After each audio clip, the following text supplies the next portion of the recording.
I have a lot of family members. I come from a religious community that doesn't believe in the public school system and tends to have a ton of kids. I have an older sister, Julia, a stepbrother, Ron, a stepsister, Molly, a half-brother, Joe, and a half-sister, Lucy. Growing up, all of us were homeschooled. This involved a lot of neglect, lack of textbooks or seasonally appropriate clothes / shoes, unheated house, and sometimes physical abuse. I lived mostly with my mom, but spent weekends with my step-family. Both houses were dysfunctional. My stepmom used to have a severe problem with alcoholism, although she's been better in the last few years. Ron is my best friend and I would be lost without him. We've supported each other through years of hard times. And we discuss a lot how our lives could have been different if we'd been sent to school or generally had a more healthy home life. Obviously, we don't want the same thing for our younger siblings. And don't want to see them struggling in minimum wage jobs while trying to study for a GED the way we're doing. When I went to visit him recently, I found that my stepmom had gone out of the country for an entire week and left the youngest two at the house. Ron and Molly both work. Molly hasn't been doing any homeschooling for about 2 years, and are out of the house for most of the day and night. I tried to help Lucy with her math homework, but she was extremely behind grade level and kept getting distracted because she had to make lunch or do chores. Joe spends all day in his room playing video games and gets no guidance from anyone. I tried to as gently as possible get him to do some reading, but he doesn't understand how serious the situation is, and obviously is having too much fun to care. So I called CPS and reported educational neglect. And obviously everyone knew it was me. And Ron told me that stepmom said I wasn't welcome at the house anymore and to never contact any of them again. Molly is extremely mad at me. She blocked me on Facebook and doesn't have a cell phone where I can reach her. Julia, who somehow heard about all this despite living across the country, also blocked me on Facebook and reported my Facebook as impersonating a celebrity. Facebook deleted it, generally making everything harder. This stings even more because I'm already estranged from my bio mom over my religious beliefs. I now have no family members left, besides Ron, thank bejeebus, who want anything to do with me. I feel like I make enemies everywhere I go. Ron has been saying for years that he can't call CPS, and I guess this is why, but at least he doesn't blame me.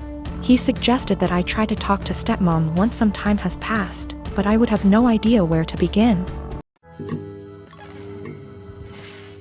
I live in an apartment on the ground floor of a house that was converted to apartments.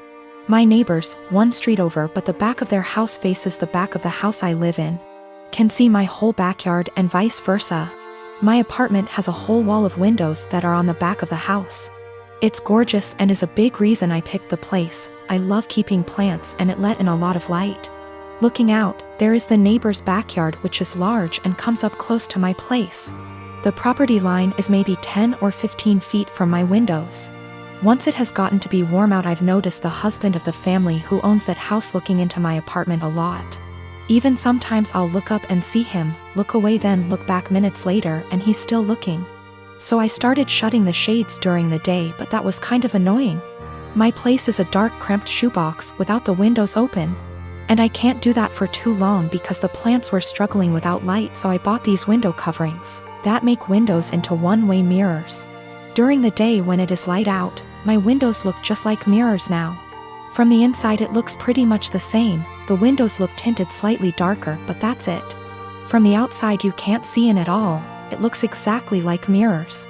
The section of windows it's applied to is about 8 feet high and 20 feet wide. After a week of the window coverings being up, both of the parents from the neighbor's house came to my door and wanted to talk to me. The wife was complaining about the windows for a lot of reasons. 1, they were ugly too. It was uncomfortable, especially for the teens and their friends, to have a huge mirror adjacent to the swimming pool. It's at a time that they feel insecure about looks and they have lost interest in hanging out by the pool. 3, in the afternoon and evening, it was reflecting a lot of extra sunlight into their backyard. They couldn't enjoy eating dinner on the back porch with the sun in their eyes. I said sorry about the inconvenience, but I wanted it for privacy. They both pushed back on that some, and I said that I needed privacy because of the husband starting. He started denying it in front of his wife, and so I took out my phone where I'd taken pictures and sent it to my group of friends. and showed her a couple pic tires of him gaping at my apartment and the texts from that time. He got mad and said he incidentally looked over, and the 8-foot by 20-foot mirror was a crazy overreaction. I said that I'd like to keep it, and that I was sorry, but frankly this was avoidable. I think they're both mad because they called my landlord, who brushed them off. I don't have a problem with the idea of parents who stay home with their kids. It's not like that. I get that childcare is expensive, and that oftentimes it just makes sense. What I have a problem with is my teenage daughter literally planning her life to only become a som. As in, no college, no jobs, no certifications, nothing at all to support herself until that time might come. I told her that it doesn't have to be college, that not everyone needs college, but that she needs to do something to start making money to put away so that, if anything goes wrong with her plan, she has a way to support herself and the potential kids. Her feedback was that her backup plan was me and my husband. She would move in with us and go from there. We would help them survive. I told her then, what happens if we die, or we're incapacitated? She said, I don't know, Mom, this is ridiculous, none of it is going to happen. I told her bluntly that I don't want her becoming Nancy Botwin 2.0, that if something happens, she needs to have a backup plan and something behind her other than relying on other people. I emphasize that again, it does not need to be college. She can start working retail to learn customer service skills that she can carry on to doing call center work from home if need be. She can start working as a receptionist somewhere. She can do any number of things. But she says no, she's going to plan to be a som. With that all in mind, I asked her, when she graduates high school, what is she going to do? She said, just try to find a husband. Maybe marry someone in the military.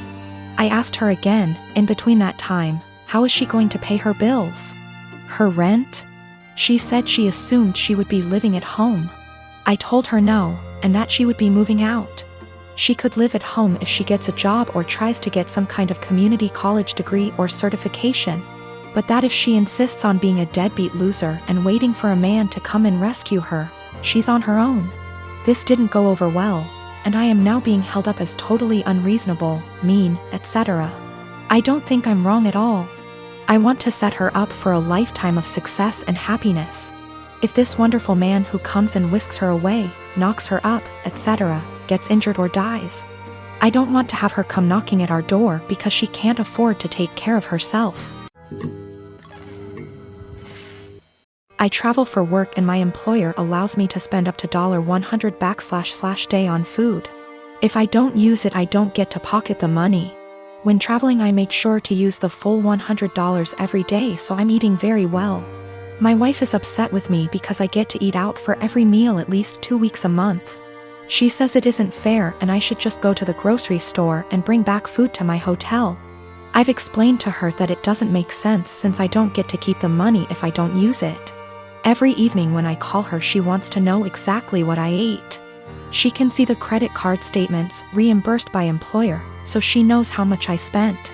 She'll see I spent $75 on dinner and start freaking out about how wasteful I am. I take her out for dinner at least 2 times a week when I'm in town, and she goes out several times a week with friends when I'm not in town. This whole thing just seems irrational, and it is really putting a strain on our relationship.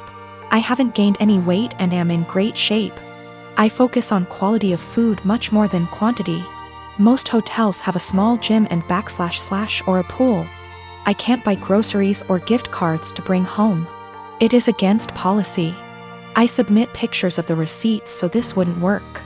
I track all my expenses and submit receipts for reimbursement weekly. I float the money for 7 days max. Usually I have around $3,000 to $4,000 in expenses per week, which we can make work without any issues since I pay for all my food, airfare, hotels, and car rentals myself. I collect an enormous amount of points and other perks. These points allow me to go on at least 2 vacations a year with my wife for next to nothing. We went to Spain early this year for 2 weeks and spent under $400 for the entire trip. Not using a company card is one of the best perks. Using a different credit card is not on the table. My wife and I have all our finances together. We both think it's important to be 100% transparent with money. We don't have any kids. She started a business selling Mary Kay a few years ago. She is working really hard to expand and find new customers. She likes the idea of being her own boss, and I try to do everything I can to support her. I'm rarely gone for 2 weeks at a time. Sometimes I'm gone for only 2 days. On average, a trip lasts 5 days and I go on 3 a month. A lot are saying Mary Kay is a pyramid scheme. I don't really know that much about the details of the business.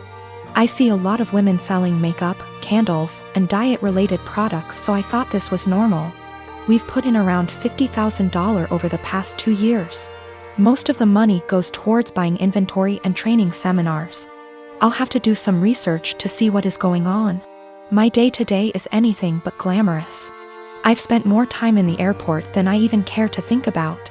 Things go wrong often on the logistical side. My work can be very stressful, but I've gotten very good at managing the workload. My boss encourages us to use the full expense amount. He understands the stress involved traveling so much. He's actually working on increasing the amount to $140 /day because of inflation.